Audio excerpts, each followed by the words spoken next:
Welcome back. Got a 2001 Ford Focus. Got a call that when they're making a right turn, there's a really loud clunking sound in the rear of the car. So we're going to get underneath of this. I've got it up on ramps right now. We're going to take a look and see what we find and see if this is a real easy fix. So down onto the passenger side of the rear, I think it's pretty obvious what that noise was. Here's your sway bar, end of your sway bar, and there's no link. Totally gone on this side. That side's still there. This side, no such luck. Completely gone. So we're going to replace both of these end links or sway bar links on this rear stabilizer. I'm sure that's what they heard. They making a turn. I'm sure this was hitting the cross member here. So let's just go through and replace them. Should be a pretty easy job. I went out to petboys.com and ordered up a set of Moog end link stabilizer link kits.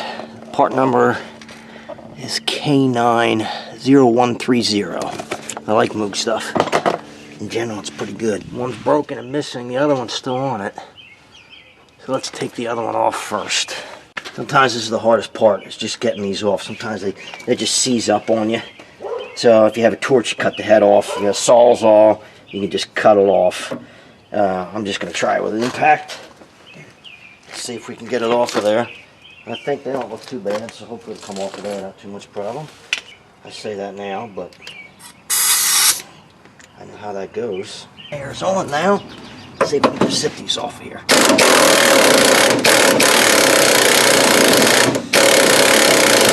Sometimes you want to run back and forth so they clean themselves out as they're coming off.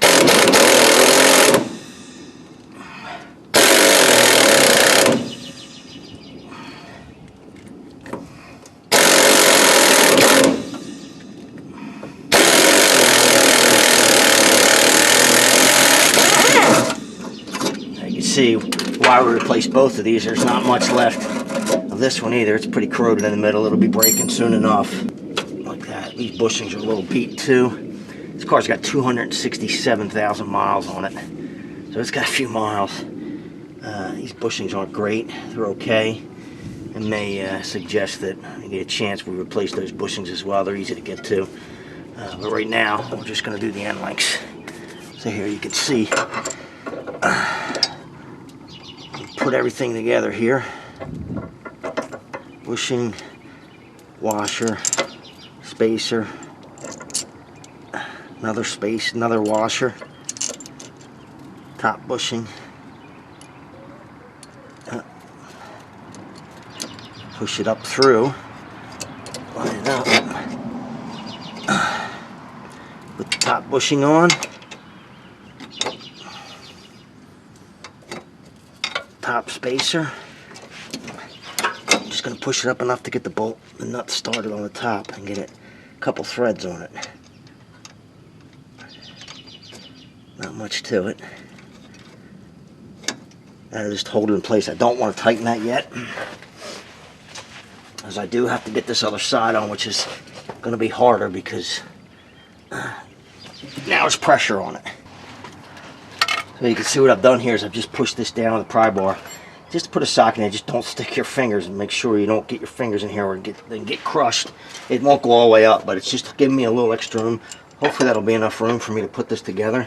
Otherwise I'm going to have to try something else. But I think maybe I'll be able to get enough of it in there. Might be just enough to do it. Get a little bit of a contortionist to get this in. Top spacer and the bushing. Just need enough.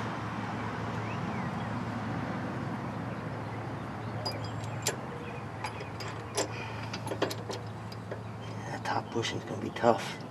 That's going to be tight to get in there. I might have just enough. I got the bushing backwards.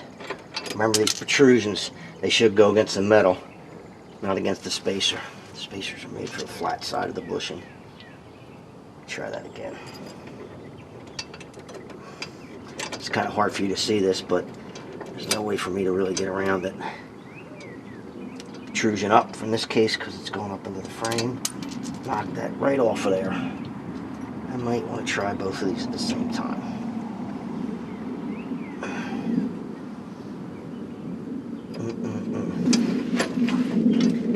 I'm hoping I have just enough room to sneak it in there. I do. I just gotta get it lined. There we go. Gotta line up. It's a little tight.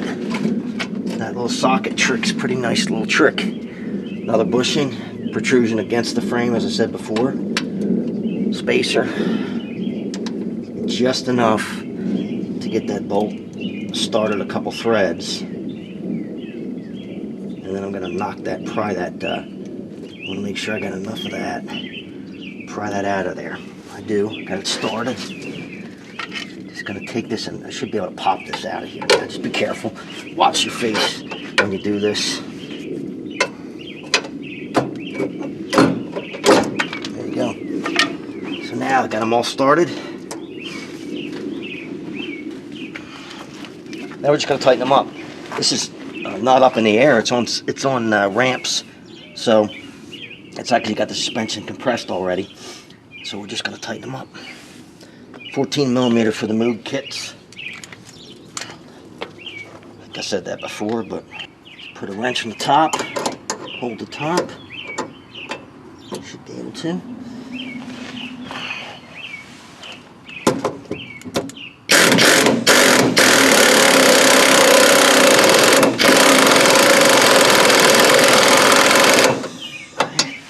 Let's go to the other side. This side. I think that's, I don't know if you can see the whole thing.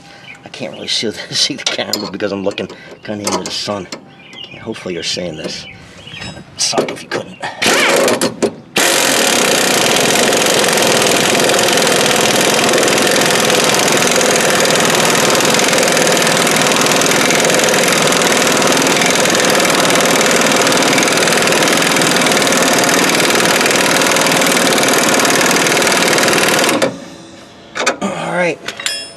So I just deform and compress these until they're out close to the edge of these spacers. They don't have to be all the way out there, but just in the ballpark, and you want to get them about the same on both sides.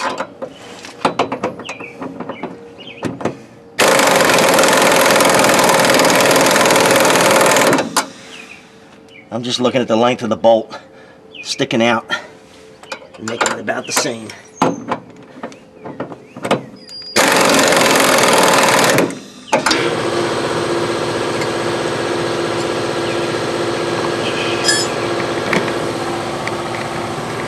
That's pretty much it. Pretty easy fix. New sway bar links, stabilizer links, end links, whatever you want to call them. You usually call them end links, but I guess technically they're stabilizer bar links. But you can see the bushings are always against the metal. They're against the sway bar, end of the sway bar, and they're against the frame. The spacers are outside of that. You don't want the spacer against the metal. Pretty simple. 15 or 20 minutes. That's it.